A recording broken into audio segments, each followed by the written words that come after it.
कहते हैं मेरी कुशीनगर की बहनों, मेरे जीजाओं, मेरी जीजियों, बेटियों, बेटाओं, मेरी माताओं, मेरे भाई, हमसे कई लोग कहते हैं गुरुजी फेसबुक पे कोई तुमको ऐसा बोल रहा था, तो यूट्यूब पर कोई आपको ऐसा बोल रहा था, तो कोई ने ऐसा बोल दिया।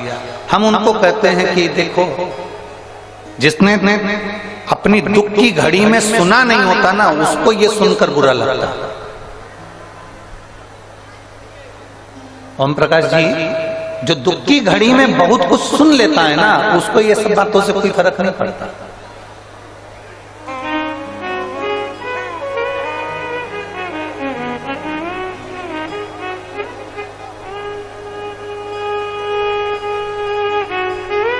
बहुत जो सुनता है, बहुत सुनता है, फिर बाद में उसको कोई कुछ भी कहे, उसको कोई फर्क नहीं पड़ता, कोई फर्क नहीं। दरवाजे में हमारी उंगली आ जाती है, दरवाजे में कभी कभी आपकी भी उंगली फंस गई होगी, आ गई होगी।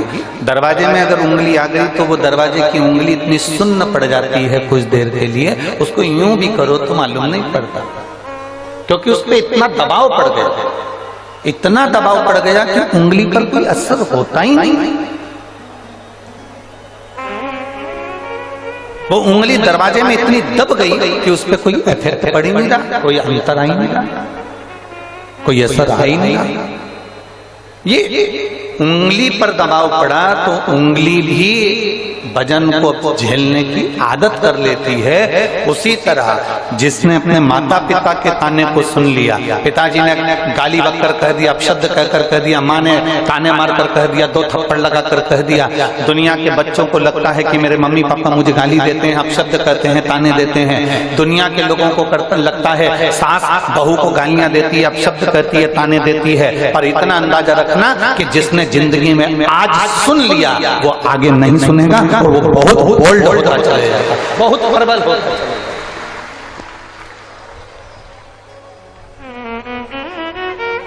एक गरीबी और करीबी, करीबी मतलब पास में रहने वाले, गरीबी और करीबी, ये 2 ऐसे टीचर हैं, ये 2 ऐसे गुरु हैं जो जिंदगी में हर व्यक्ति को उज्जवल बना देते हैं, एक व्यक्ति को आगे बढ़ाना सिखा देते हैं।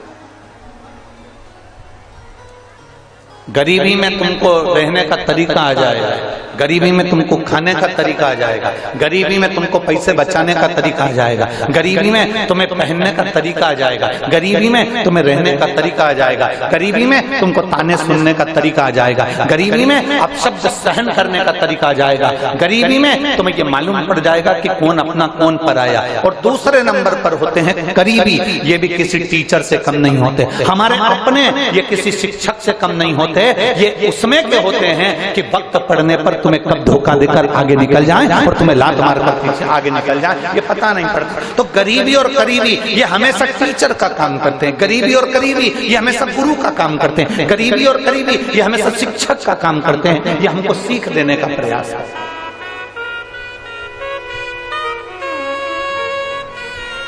कोई दूसरा नहीं होता हमको सीख देने वाला। आप शिव महापुराण की कथा को देखिए, भगवान शंकर बैठे हैं, शिव जी बैठे हैं और माता पार्वती जी ने आकर उनके आंखों पर अपने हाथ रख दिए।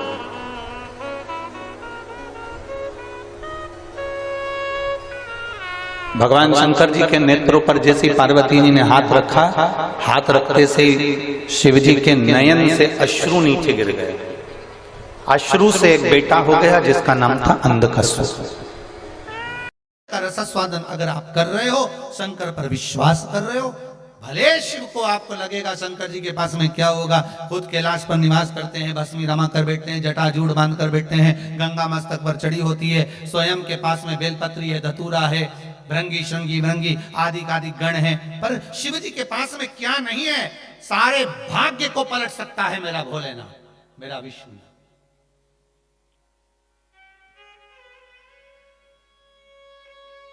वो काशी में एक टेबल पे एक लड़का भस्म बेच रहा था, शिव जी की चढ़ी हुई भस्म। एक अंग्रेज आया, उसने पूछा क्या है? भस्म। ओ उसने लिया। इसकी एक्सपायरी डेट कब की है? भस्म के लिए पूछा। भस्म बेचने वाले ने उस अंग्रेज का मुख देखा और देखते ही उससे कहा, इसकी एक्सपायर डेट तो नहीं मालूम, परंतु ये जब तक तेरे सिर पे लगती रहेगी तेरी एक्सपायर डेट खसकती रहेगी।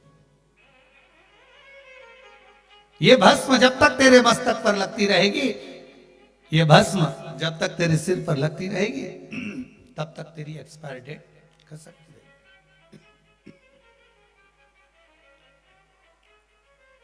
ये त्रिपुंड, तिलक, बिंदी, भगवान के चरणारविंद का चंदन, जल हम मस्तक पर चढ़ाते ही क्यों हैं? हमारा भाग्य में कुछ गलत लिखा हो तो उसको सुधार देना। शंकर जी का चरणामृत शिव मंदिर में से जल लिया, नैनों पर लगाते ही क्यों हैं? देखा है आप लोगों ने? आप लोग भी लगाते होंगे।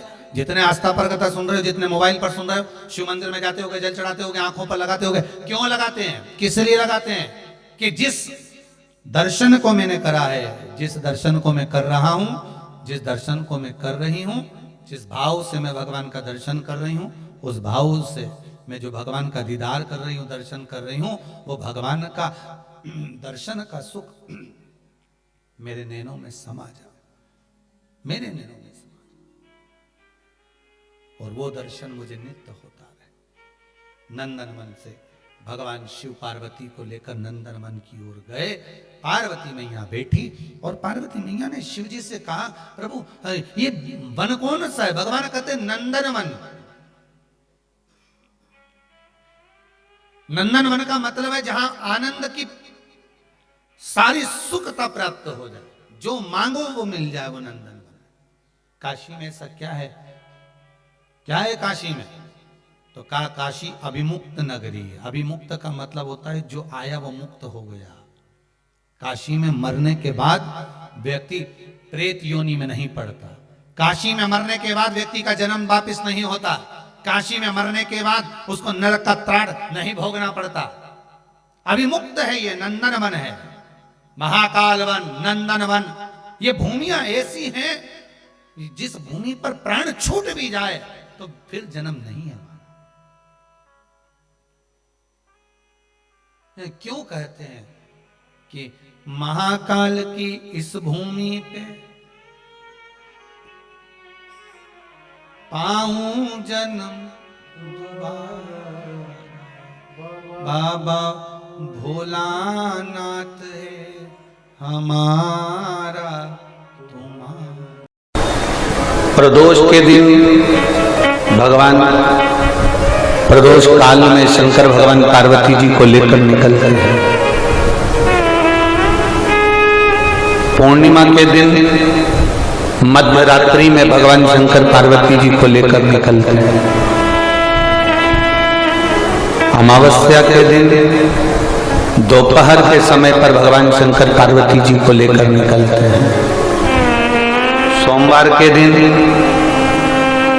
प्रातः और प्रदोष काल में शंकर भगवान पार्वती जी को लेकर निकलते हैं। शिवरात्रि के दिन मध्य रात्रि में, प्रदोष काल में, प्रातः में, दोपहर में, 4 पहर के अंतर्गत रात्रि के भगवान शंकर पार्वती जी को लेकर निकलते हैं।